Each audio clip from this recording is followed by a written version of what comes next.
Good morning, Scott here, known as Cantaloupe to some online, and I'm bringing a video to you on a subject that's interesting to me. It might be of interest to you or someone you know.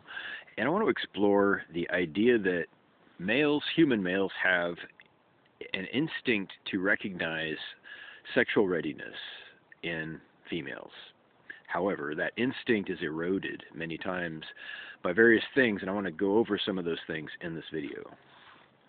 So, one more time, males have an instinct to recognize sexual readiness in females. That is, at which point they are consentable and it's healthy and natural and normal and productive to a family, to the community, to the female herself, to engage her or pursue her for sex.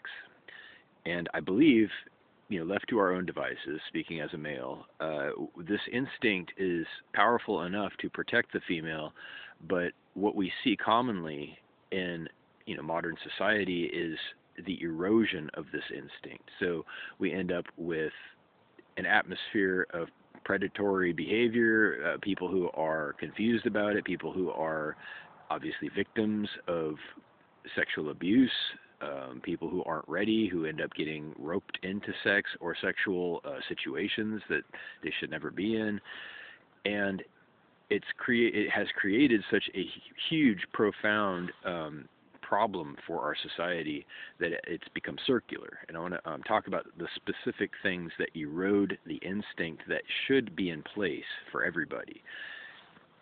If you think about it, obviously, sex in the media and entertainment is one of the biggest single variables that contributes to the erosion of that instinct. When people are programmed by their exposure to pornography, programmed by their exposure to people having sex on TV or in movies, they are obviously primed and triggered to explore that idea perhaps before they're ready, but it's not that by itself. It's not just seeing sex, because even in the jungle, so to speak, you would see sex. There would be, people being naked sometimes. It's just, I think it happens, and you can observe this in modern day with tribal living, where people are, living very close to the earth without technology, and they're basically running around naked, having sex all day, and it's still natural and healthy for the most part in many cases, not every case. But my point here is that we as a society, we being Western civilization and America, Western Europe, even Eastern Europe, I guess, have decided, instead of acknowledging and supporting and reinforcing proper education and this instinct in particular, where males are encouraged to impulse control, manage their own behavior, recognize boundaries, and behave appropriately as opposed to predatorily.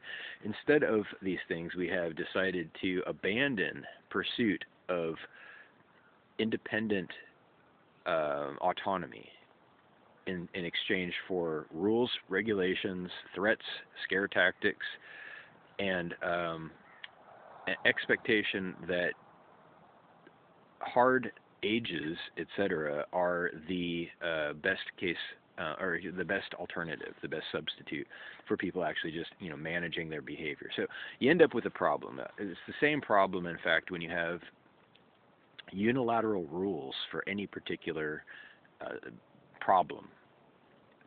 Every crime, every behavior code is a rule that is aimed to address a problem, and those problems are not solved by the rules. In fact, what happens is people are told that they should abstain from good behavior at the same time as bad behavior. And unfortunately, when rules are applied to a situation or a person, they are symbolic. Rules are symbolic. It's a description of a behavior that has happened previously. There's precedent involved in our legal system, and in all laws, there are some precedent, some tragedy or a crime that was committed. So the rules are created symbolically to reflect that event, whatever it was, the instant event that gave cause to the prosecution and the subsequent lawmaking. But here's the problem: when something is made symbolic, and I've gone over this a lot in my videos, I think that sometimes people are still confused about it. When there's a symbol, any kind of symbol, especially a legal symbol, that is a description, a legal description, something that is prohibited, it fits equally good behavior as well as bad behavior because it has amputated the context. Does that make sense? Okay, it amputates the context when you make it symbolic. In other words, there are no more relevant circumstances. There are no more consideration of details or motives or anything except for the instant event that that description may or may not fit. So we say, instead of was it called for, instead of was there a problem at all, instead of was the outcome healthy and positive and constructive, we say the behavior in the middle fits this description, therefore it is banned. So, for example, when you have an arbitrary age of any age, it could be, 14, 18, 22, whatever, you have that same problem where on one side of it, half the people are enabled inappropriately, and on the other side of it, half of them are limited inappropriately, who are fully capable of being them, making their own decisions, consenting, and etc. So all this, to get back to the point. The point subject is the erosion of male instincts that would normally exist in profusion to recognize the readiness of a female when she's actually ready. So specifically, what contributes to a male's motivation to want that female to be healthy, to want all females in his community to be healthy? Well, okay, so he's got to care about his community, first of all. He's got to care about his potential mate, first of all, and he's got to regard females as potential mates. Okay, so we've gotten away from all of this stuff where males are encouraged to accept that casual sex is valid in every case. It's a valid lifestyle, to deviate from a family-oriented community structure where the male doesn't care anymore. He doesn't care necessarily if he sees her in the morning or next week or ever again, because he doesn't want to necessarily be in the friend zone, and that would involve being in the friend zone, among other things. So, of course, this isn't every single male. It's not every single situation.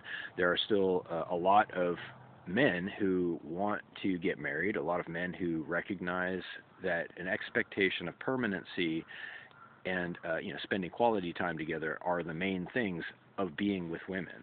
So I'm not trying to say that all men have fallen off the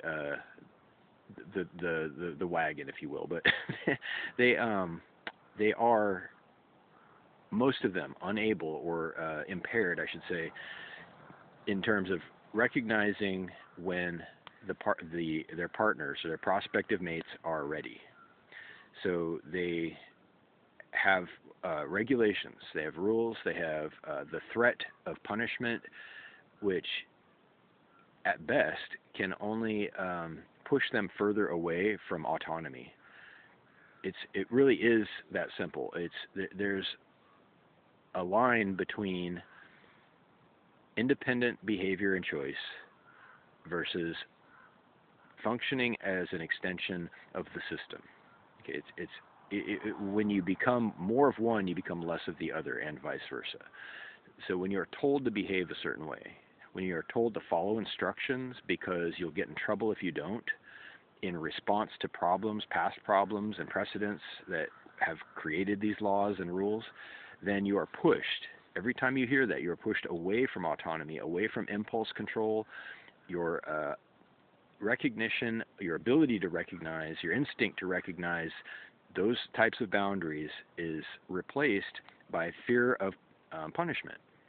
It becomes the motivation. It becomes the the psychological hinge that your decisions are made on, if that makes sense. So, in conclusion, just before 10 minutes, in summary and conclusion, to restore the natural, healthy social structure concerning females, especially young females, there's only one direction people need to understand and travel in, and that is to restore the instincts, the natural inborn instincts that males have from evolution, from